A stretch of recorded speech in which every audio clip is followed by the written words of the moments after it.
कहानी शुरू होती है एक छोटी सी साइंटिस्ट को दिखाते हुए। वो ऐसे गैजेट्स बनाता है जिससे चोरों को भी पकड़ा जाए और किसी का नुकसान भी ना हो। वो अपनी मॉम से अपने गैजेट्स को टेस्ट करने को कह रहा था क्योंकि उसकी मॉम एक पुलिस ऑफिसर थी, लेकिन शायद अभी कोई उसके टैलेंट को पहचान ही नहीं पा रहा था। और यहाँ उसकी मॉम उसे कहती है, परेशान नहीं हो वॉल्टर, एक दिन ऐसा आएगा जब पूरी दुनिया को तुम्हारे गैजेट्स की जरूरत होगी। वक्त गुजर जाता है और 14 साल बाद हम एक लैंस नाम के स्पाई को देख रहे हैं जो कि अपने एक मिशन पर है। जापान के एक गैंगस्टर ने उनकी कंपनी का बनाया एक खतरनाक ड्रोन चुरा लिया था, जिस ड्रोन के इस्तेमाल से पूरी दुनिया तबाह हो सकती थी। और अब वो गैंगस्टर ये ड्रोन किसी और को बेचने वाला था। लैंस इस मिशन पे था कि उसे अपनी कंपनी का ड्रोन सेफली अपनी कंपनी तक वापस लाना है। हेड ऑफिस से उसके कानों में खबर आती है कि उसका मिशन और भी ज्यादा खतरनाक हो चुका है क्योंकि सारे दुश्मन ये जान चुके हैं कि लैंस उनके एरिया में है। उसकी कंपनी लैंस को ये मिशन यही रोकने को कह रही थी, पर लैंस किसी की भी सुने बगैर, किसी से भी डरे बगैर आगे बढ़ जाता है और अपनी एक ट्रिक दिखाते हुए बहुत ही जल्दी से जापान के गैंगस्टर को बेहोश कर देता है। पर अब थोड़ी सी देर हो चुकी थी क्योंकि गैंगस्टर लैंस के आने से पहले ही वो ड्रोन किलियन नाम के आदमी को बेच चुका था। लैंस पहले तो बहुत ही आराम से किलियन से अपना ड्रोन मांगता है। किलियन, जिसका एक हाथ रोबोटिक था, उसने अपने उस खतरनाक रोबोटिक हाथ से लैंस पर हमला कर दिया था। किलियन लैंस का मुंह पकड़ते हुए उसे पूछ रहा था कि क्या तुम्हें मैं याद हूँ। ये बात ऐसी थी जैसे वो दोनों पहले मिल चुके हों, लेकिन लैंस को इस बारे में कुछ भी याद नहीं था। किलियन गुस्से में उसे छोड़ देता है और अपनी पूरी आर्मी को लैंस को मारने के लिए यहाँ बुला लेता है। इतने सारे लोगों से अकेले लड़ना बिल्कुल पॉसिबल नहीं था। यहाँ पर लैंस दिखाता है होशियारी और अपने एक गैजेट की मदद से वहाँ एक अल्लूयन बना देता है, एक कैट बना देता है जो खूबसूरत कैट सबको ही हिप्नोटाइज कर देती है। लैंस इस वक्त का फायदा उठाता है, अपना दूसरा गैजेट इस्तेमाल करता है और बहुत ही तेजी से हवा में उड़ते हुए किलियन के हेलीकॉप्टर से अपना ड्रोन चुरा कर अपने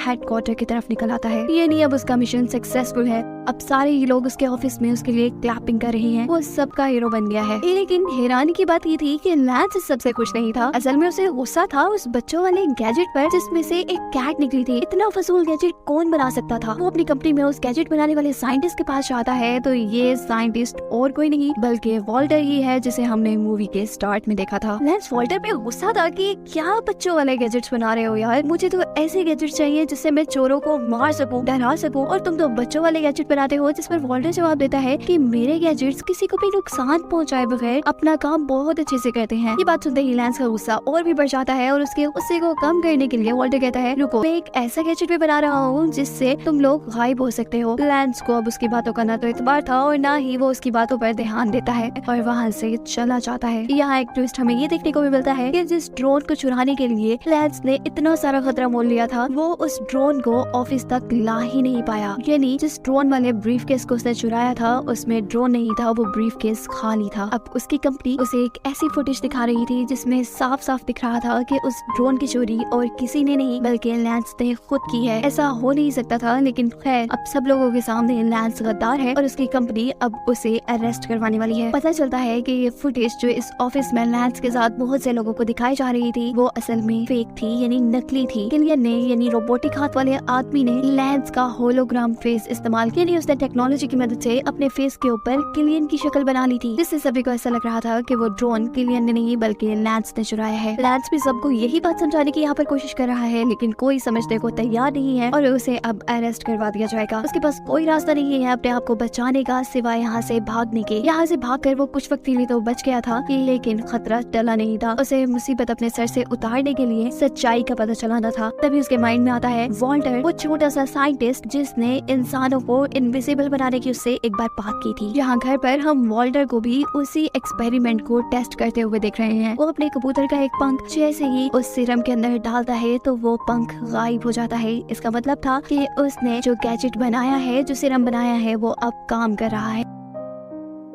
अब लैंस जो के उस गैजेट को ही लेने के लिए वॉल्टर के पास आया था, वो वॉल्टर के हाथ में पानी का गिलास देकर जल्दी से वो पानी पी जाता है। हालांकि वो नहीं चाहता कि ये पानी नहीं है बल्कि वही सीरम है, वही गैजेट है जो कि इंसान को इनविजिबल कर देगा। और शिट, वॉल्टर उसे बताता है कि ये तो इनविजिबल होने वाला गैजेट है जो तुम अब पी चुके हो। वो लैंस को बताता है कि इसके अंदर मैंने कबूतर का डीएनए डाला था और अब तुम कुछ ही वक्त में कबूतर बन जाओगे। लैंस उसे कहता है, फजूल, क्या बातें कर रहे हो, पागल तो नहीं हो गए। उसके ये कहते कहते ही वो खुद एक कबूतर में बदल चुका था। अपने आप को इस हालत में देख अब तो वो खुद भी टेंशन में आ चुका था। उससे से पागल वो वॉल्टर से कहता है कि तुमने ये जो गलती की है उसे जल्द से जल्द सुधारो और मुझे वापस से एक इंसान बनाओ, मुझे अपना मिशन कंप्लीट करना है। वॉल्टर उसे जवाब देता है आई एम सॉरी, लेकिन अभी तक मैंने इसका एंटीडोट तो बनाया ही नहीं और एंटीडोट बनाने में कम से कम 18 घंटे का वक्त लगेगा। लैंस उसे कहता है ठीक है तुम काम तो करो, लेकिन वॉल्टर बताता है कि मैंने एक और गड़बड़ कर दी, हम ज्यादा देर तक यहाँ नहीं रुक सकते क्योंकि मैंने कंपनी में कॉल करके ये बता दिया था कि तुम मेरे घर आए हो, जरूर वो लोग तुम्हें अरेस्ट करने के लिए यहाँ पर आएंगे। वो जल्दी से यहाँ से भागने के लिए अपनी गाड़ी में बैठता है, पर एक कबूतर गाड़ी कैसे चला सकता था, उफ क्या मुसीबत है। वो वॉल्टर से अब यहाँ अपनी मदद के लिए कहता है। अब वो दोनों लैंस की गाड़ी में थे और लैंस के कहने के मुताबिक वॉल्टर गाड़ी के बहुत से गैजेट्स का यूज करता है और उनकी कंपनी को ही चकमा देकर वहाँ से दूर भाग आता है। अब एक फ्लाइट के जरिए वो लोग पहुँचते हैं जापान के गैंगस्टर, जिससे उन्हें अपने असल दुश्मन का पता चलाना था। कबूतर बना लैंस गैंगस्टर से पूछता है कि जल्दी बताओ किलियन कहाँ छुपा है। गैंगस्टर कोई भी जवाब देने से पहले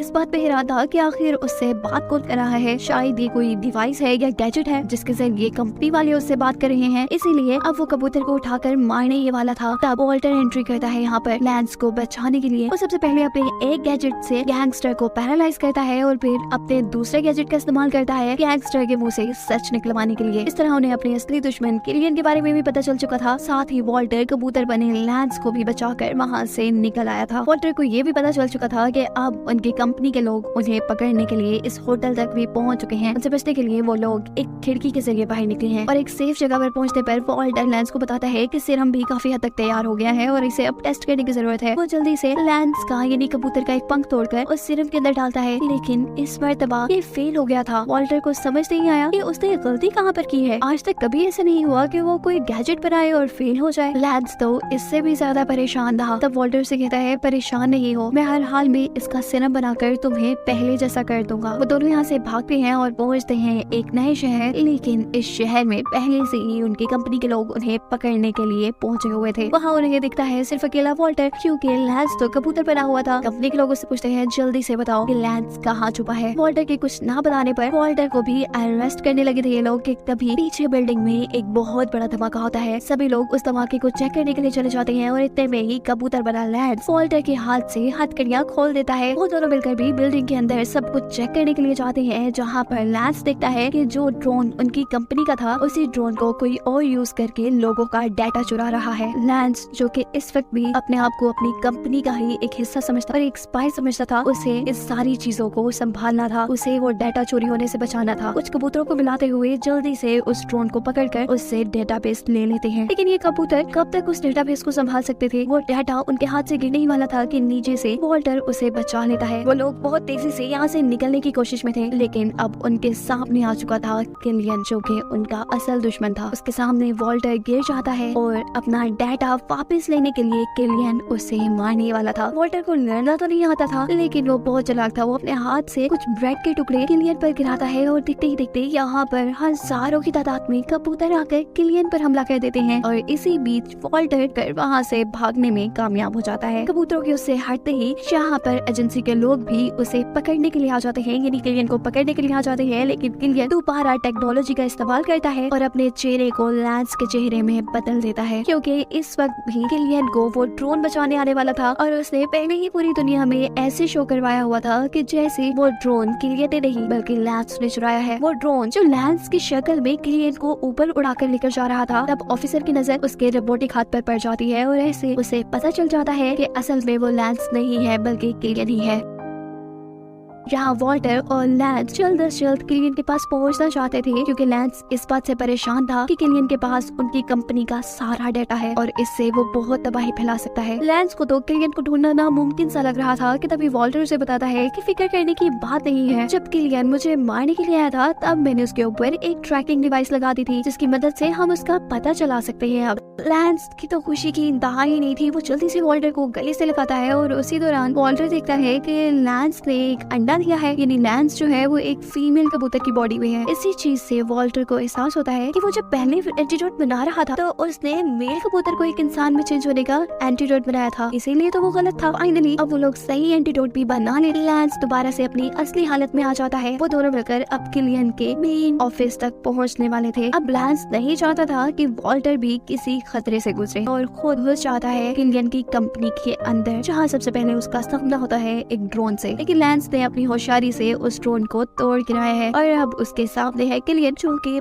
पागलों की तरह हंस रहा है। अब वो लैंस से कहता है, तुम्हें क्या लगा कि मैंने सिर्फ एक ही ड्रोन तुम्हें मारने के लिए भेजा है? नहीं, मैंने तो हजारों ड्रोन बनाए हैं जो तुम्हारे साथ तुम्हारी कंपनी के हर बंदे को मार देंगे। लैंस उसे जवाब देता है कि मुझे समझ नहीं आ रहा कि तुम्हारा मसला क्या है, आखिर तुम हमारे पीछे पड़े हुए क्यों हो? तब किलियन उसे कहता है कि मैं तुम्हें याद नहीं हूँ ना, मुझे पता है। और फिर वो लैंस को दिखाता है कि उसकी आधी बॉडी एक रोबोटिक बॉडी है। ये सब लैंस के ड्रोन की वजह से हुआ था, जिसने किलियन की फैमिली को भी मार दिया था और किलियन को भी आधा पैरालाइज कर दिया था। और अब उसे एक नॉर्मल जिंदगी गुजारने के लिए रोबोटिक बॉडी की जरूरत थी। किलियन का गुस्सा इतना ज्यादा था कि वो किसी को भी नहीं छोड़ने वाला था। यहाँ किलियन के साथ साथ लैंस भी उसके कंप्यूटर पर देखता है कि एक सबमरीन बहुत तेजी से उन तक आ रही है। ये और कोई नहीं बल्कि वॉल्टर था, जो लैंस की मदद के लिए वापिस आ रहा था। किलियन ने उस सबमरीन को मारने के लिए 2 बड़े बड़े ड्रोन भेज दिए थे और कुछ ही सेकंड में वो शेर तबाह हो चुकी थी। लैंस को जिंदगी में पहली बार रोना आया था, क्योंकि उसका सबसे प्यारा साथी यानी वॉल्टर उसकी आंखों के सामने मर गया था। यहाँ लैंस की कंपनी को भी पता चल गया था कि किलियन पूरी कंपनी पर हमला करने वाला है और इस कंपनी के सारे लोगों को मारने वाला है। एजेंसी की हेड को ये सारी इंफॉर्मेशन असल में वॉल्टर ने ही दी थी। हकीकत ये थी कि वो बच चुका है, उसने अपने गैजेट्स का इस्तेमाल किया और वो सबमरीन के तबाह होने पर भी बच गया। कंपनी की हेड अपनी पूरी टीम को लैंस की मदद के लिए भेजती है। सभी लोग मिलकर सबसे पहले तो उन बहुत सारे ड्रोन से लड़ना शुरू कर देते हैं, जो कि किलियन ने कंपनी के लोगों को मारने के लिए बनाए थे। लेकिन हजारों ड्रोन से इन चंद लोगों का लड़ना नामुमकिन था। तब वॉल्टर, जो कि एक साइंटिस्ट है, उसके दिमाग में एक आइडिया कि क्यों ना अपने दुश्मन के यानी किलियन के रोबोटिक हैंड को ही हैक कर लिया जाए, जिसकी मदद से वो ये सारे काम कर रहा है। किलियन भी ये चीज देख चुका था कि वो छोटा सा बच्चा उसके हाथ को हैक करने वाला है, इसीलिए वो वॉल्टर को ही मारने के लिए हवा में उड़ाकर ऊपर ले जाता है। वॉल्टर, जिसका सारा काम तकरीबन पूरा हो चुका है, वो किसी भी वक्त किलियन के हाथ को हैक कर सकता है। अब मसला ये है कि वो खुद भी किलियन के ही हाथ में है और अगर वो किलियन के हाथ को हैक करता है तो वो खुद भी गिर जाएगा, उसकी जान चली जाएगी। लेकिन इससे फायदा ये होगा कि किलियन के सारे ड्रोन भी रुक जाएंगे और कंपनी के बहुत से लोगों की जान बच जाएगी। वॉल्टर इस जगह अपने बारे में नहीं सोचता और एक बटन दबाने पर किलियन के हाथ को हैक कर लेता है और खुद नीचे गिर जाता है। किलियन के ऊपर से गिरते गिरते उसने किलियन के ऊपर एक गैजेट भी लगा दिया था। वॉल्टर के बटन को दबाने से किलियन के बनाए सारे ही ड्रोन्स ने काम करना छोड़ दिया था। अब यहाँ इससे पहले वॉल्टर भी जमीन पर गिरकर मर जाता, लैंस जल्दी से दोबारा उसी गैजेट का इस्तेमाल करता है, वही सिरप पीता है जिसकी मदद से वो पहले भी कबूतर में बदला था और अब वो दोबारा कबूतर में बदल कर अपने बहुत से कबूतर साथियों को मिलाकर वॉल्टर को हवा में ही पकड़ चुका और उसने वॉल्टर को गिरने से यानी मरने से बचा लिया था। वॉल्टर और लैंस ने मिलकर न सिर्फ अपनी कंपनी को बचा लिया था, बल्कि हजारों लोगों की जान भी बचाई थी। किलियन को भी एजेंसी के लोग वॉल्टर की गैजेट की मदद से पकड़ चुके थे। कंपनी को अपना खतरनाक ड्रोन भी वापस मिल चुका और इस तरह लैंस का मिशन कंप्लीट हो चुका था, जिसे पूरा करने में सबसे बड़ा हाथ वॉल्टर का था, जिसने वक्त वक्त पर अपने शानदार गैजेट्स देकर लैंस की मदद भी की थी और लैंस की जान भी बचाई थी। अब उन दोनों को कंपनी में दोबारा एक बहुत अच्छी पोजीशन पर रख लिया जाता है और इसी के साथ ही स्टोरी यहाँ एंड हो जाती है।